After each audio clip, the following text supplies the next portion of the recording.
সম্মানিত দর্শক, আসসালামু আলাইকুম। আমি এই মুহূর্তে আছি আমাদের মেকানিক রুমে।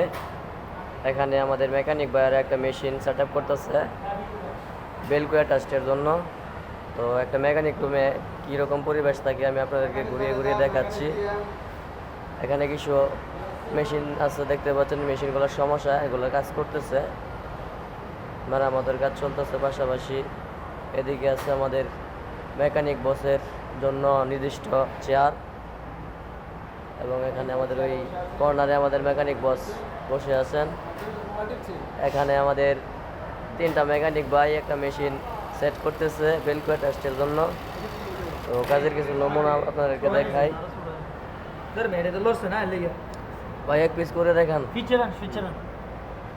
এটা ভালো বেলগুনের না, বড় হয়ে গেছে। ভিতরে ঢুকাই দেন না। সিনিয়র মেকানিক ভাই ইতিমধ্যে মেশিনে বসে পড়ছে, এখন আর কাজ বাকি থাকবে না। দর্শক দেখতে পাচ্ছেন কি করে বেলকো অ্যাটাচ করছে এখানে। ধন্যবাদ, আজকের এই ভিডিও এই পর্যন্তই।